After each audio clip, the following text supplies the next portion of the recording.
Public schools are the training ground for our democracy. 90% of American children are educated here in our public schools.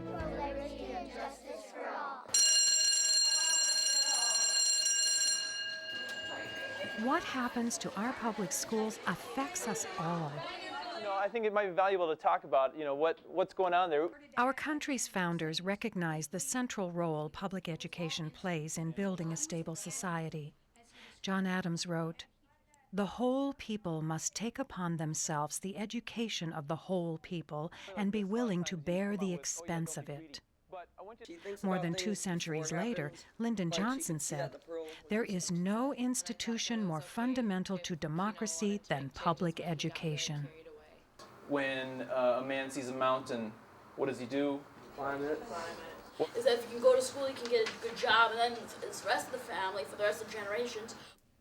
Public schools alone are prepared to teach every child in America.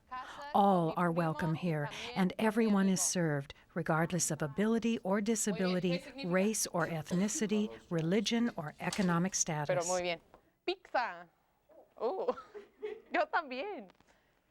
We educate tomorrow's workers, whose skills and knowledge will drive our economy in the years to come. In our public schools, children learn tolerance and gain respect for diverse people and points of view. We teach citizenship, preparing students to become active participants in our shared society. We're all in this together. Great public schools are the source of our country's strength. Pat Harvey, Superintendent, St. Paul Public Schools.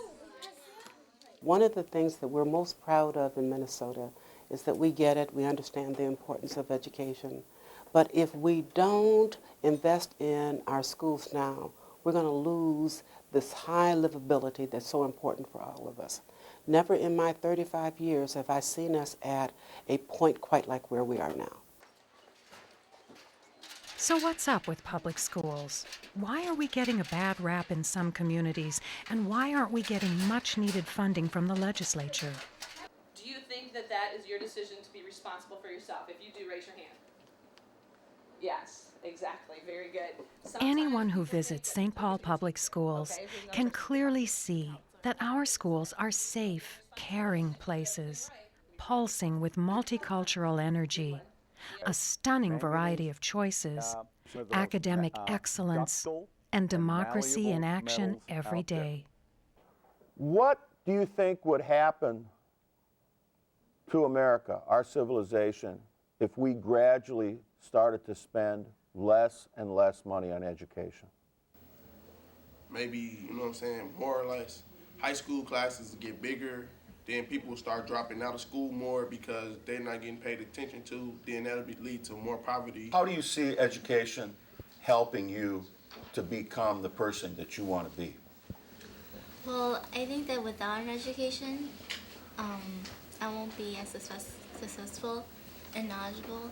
Well, I see it as, people that go to high school, the people that graduate, most of the time, they seem to go on to college and make more money. It makes it a better community because if you get a lot of education and you can get a good job and you won't worry about doing violence and drugs and stuff like that, you're worried about taking care of your family and you'll have a steady job. With no education, you're not going to go anywhere. All right, thank you. I think education plays a big role in new ideas and new inventions and the creativeness in all people. Leaders, they have more knowledge and more power of knowing to take action on what to do in the world to help make the world a better place. We do face challenges. State funding for education has not kept up with inflation, resulting in staffing cuts and the elimination of important programs and services. The government passes legislation requiring us to provide certain services, but then doesn't give us enough money to provide those services to our kids. That's what we mean when we say, please, fully fund government mandates.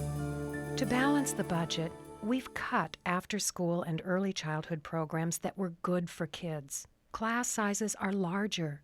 Students who want to earn their GEDs and move forward in life have to put their names on a waiting list. Teachers are stretched to capacity with more work to do and less help to get it done. Exactly. How many have 5 2/3? Way to go. We can't go on like this without feeling reverberations throughout our communities. St. Paul Public Schools have cut $50 million from our budget over the past 4 years. We've cut the fat and now are into the bone.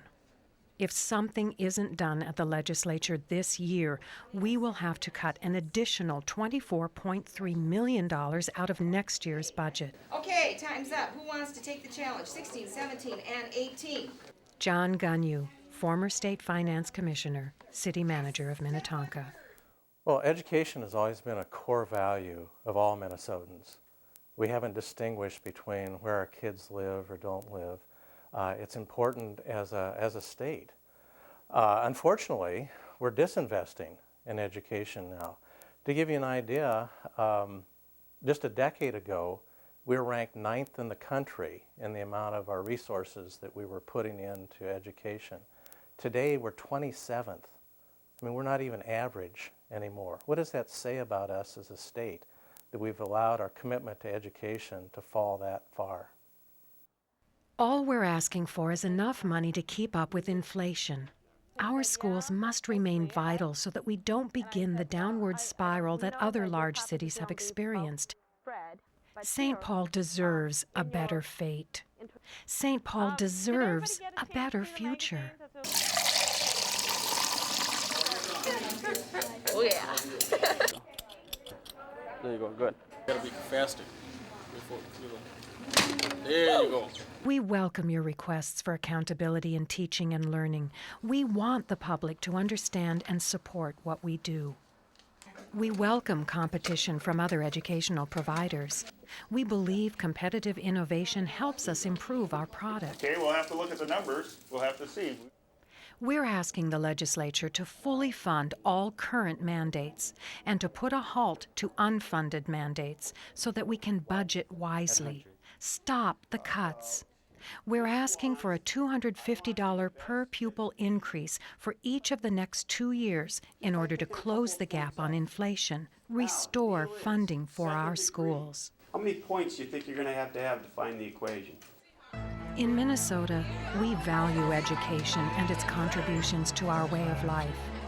In Minnesota, great public education is something we have voted for again and again throughout our history.